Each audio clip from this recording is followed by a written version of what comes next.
ನಮ್ಮ ಸರ್ ಇವತ್ತು ಕ್ಲಾಸಿಂದ ಹೊರಗಡೆ ಹಾಕಿದ್ರು, ಯಾಕೆ ಅಂತ ಹೇಳ್ತೀನಿ, ಪೂರ್ತಿ ವಿಡಿಯೋ ನೋಡಿ. ನಮ್ಮ ಅಪ್ಪ ಇವತ್ತು ಕೆಲಸಕ್ಕೆ ಹೋಗಿದ್ರಿಂದ ನಾನೇ ಹಾಲು ತಗೋಗಿ ಬಂದು ಕಾಫಿ ಕುಡ್ಕೊಂಡು ಎಲ್ಲಿಗೆ ಹೋದೆ ಅಂತ ಹೇಳ್ತೀನಿ ನೋಡಿ. ಉಳ್ಕೋಣ ಅಂತ ಹೋಗ್ತಿದ್ದೀನಿ ನೋಡಿ. ನನ್ನ ಆಯುಧ ಹೇಗಿದೆ ಅಂತ ಕಮೆಂಟ್ ಮಾಡಿ. ಬರೀ ಇಂಥದೇ. ನಾನು ಆಯುಧನ ಎತ್ಕೊಂಡು ಉಳ್ಕೊಯ್ದ ಅಂತ ಹೋದೆ. ಉಳ್ಕೊಯ್ಬೇಕಾದ್ರೆ ಒಂದು ಹಣ್ಣು ಸಿಕ್ತು. ಇದನ್ನ ನಮ್ಮ ಕಡೆ ಗುಪ್ಪಟೆ ಹಣ್ಣು ಅಂತಾರೆ. ನಿಮ್ಮೂರ ಕಡೆ ಇದನ್ನ ಯಾವ ಹೆಸರಿಂದ ಕರೀತಾರೆ ಅಂತ ಕಮೆಂಟ್ ಮಾಡಿ. ಇದನ್ನ ನಮ್ಮ ಸೈಡ್ ತಿಂತಿದ್ರು ಕೂಡ. ಇದ್ರ ಗಿಡ ನೋಡಿ ಹೀಗಿರುತ್ತೆ. ತುಂಬ ಹಣ್ಣುಗಳು ಬಿಟ್ಟಿರುತ್ತೆ. ಆ್ಯಂಡ್ ಹುಲ್ಲೆಲ್ಲ ಕುಯ್ದು ನಾನು ಕಾಲೇಜ್ ರೆಡಿ ಆಗದ ಅಂತ ರೆಡಿ ಆದೆ. ಹಾಗೆ ಒಂದು ವಿಡಿಯೋ ಕೂಡ ಮಾಡಿಕೊಂಡೆ.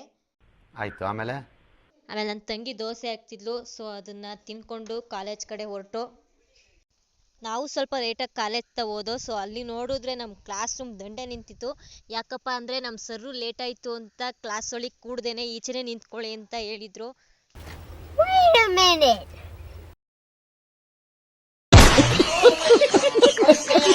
ಬಾ ಹೇಳ್ಕೋನ ಏನು ರೂಮ್ಗೆ ಹೋಯ್ತಲ್ಲ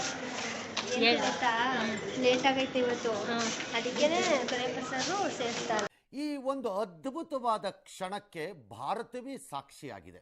ಕ್ಲಾಸ್ ಒಳಗಡೆ ಬಂದು 10 ಸೆಕೆಂಡ್ ಆಗೈತೆ. ಆಗಲೇ ಫೋನ್ ಹಿಡ್ಕೊ ಕೂತಿದ್ದಾಳೆ ಇಲ್ಲೊಬ್ಳು.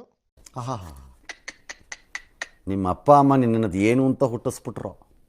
ನನ್ನ ತಂಗಿ ಸಿನ್ಸಿಯರಾಗಿ ಬರಿತಾ ಇದ್ಲು. ಅವಳ ಜೊತೆ ಸ್ವಲ್ಪ ಮಾತಾಡ್ತಿದ್ದೆ. ಅವಳ ಮೇಲೆ ನೀರು ಚೆಲ್ಲದ ಅಂತ ಹೋದೆ. ಅದು ಫ್ಲಾಪ್ ಆಗೋಯ್ತು, ಮಾಡೋಕ್ಕಾಗಲಿಲ್ಲ. ಕಾಲೇಜ್ ಮುಗಿಸ್ಕೊಂಡು ಬಸ್ ಸ್ಟ್ಯಾಂಡ್ ಕಡೆ ಹೋದೋ. ಬಸ್ ಹತ್ಕೊಂಡು ನಮ್ಮೂರ ಕಡೆ ಬಂದರೆ ನಮ್ಮೂರಲ್ಲಿ ಬಸ್ ಸ್ಟ್ಯಾಂಡಲ್ಲಿ ನೋಡಿ ಎಷ್ಟು ಜನ ನಿಂತಿದ್ದಾರೆ, ಯಾಕೆ ಅಂತ ಕಮೆಂಟ್ ಮಾಡಿ. ಕಾಲೇಜೆಲ್ಲ ಮುಗಿಸ್ಕೊಂಡು ಬರೋಷ್ಟರಲ್ಲಿ 3:30 ಆಗಿತ್ತು ಅಂದ್ಕೊಳ್ಳಿ. ಬಂದು ಊಟ ಎಲ್ಲನೂ ಮಾಡಿ 2:30 ಉಳ್ಕೊಬೇಕಾಗಿತ್ತು. ಬೆಳಗ್ಗೆ 1:15 ಉಳ್ಕೊಯ್ದಿದ್ದು. ನಮ್ಮ ಅಪ್ಪ ಇರಲಿಲ್ವಲ್ಲ, ಅದಕ್ಕೆ ನಡ್ಕೋಬೇಕು ಅಂತ 1:15 ಉಳ್ಕೊಯ್ದಿದ್ದು. ಅದಕ್ಕೇ ಇವಾಗ 2:30 ಉಳ್ಕೊಯ್ದಿಟ್ಟು ಬಂದೆ. ಈಗ ಬಂದು ತೊಪ್ಪೆ ತಾಕಬೇಕಾಗಿತ್ತು. ಅದಕ್ಕೆ ಬಂದಿದ್ದೀನಿ. ತೊಪ್ಪೆ ತಗೊಂಡು ಸಿಗ್ತೀನಿ. ಬಾಯ್. ತೊಪ್ಪೆ ಎಲ್ಲನೂ ತಿಪ್ಪೆಗೆ ಹಾಕಿ ಹಾಲು ಕರಿಯೋಕ್ಕೆ ಲೇಟಾಗಿತ್ತು. ಹಾಲು ಕರಿಯಮ್ಮ ಅಂತ ಹೋದೆ. ನನ್ನ ತಂಗಿ ಟೀ ಕಾಯಿಸಿದ್ಲು. ಅದನ್ನು ಕುಡ್ಕೊಂಡು ನಮ್ಮ ಅಜ್ಜಿಯರ ಮನೇಲಿ ಒಂದು ಹಬ್ಬ ಇತ್ತು. ಅದಕ್ಕೆ ರೆಡಿಯಾಗಿ ಹೋದೆ. ಅಲ್ಲಿ ಒಬ್ಬಿಟ್ಟು ಊಟ ಮಾಡಿಸಿದ್ರು, ಚೆನ್ನಾಗಿ ಮಾಡಿಸಿದ್ರು. ತಿಂದು ಮನೆಗೆ ಬಂದು. ಈ ವಿಡಿಯೋ ನಿಮ್ಗೆ ಇಷ್ಟ ಆಗಿದ್ರೆ ಪ್ಲೀಸ್ ಒಂದು ಲೈಕ್ ಮಾಡಿ. Thank you. ಅಷ್ಟೇ.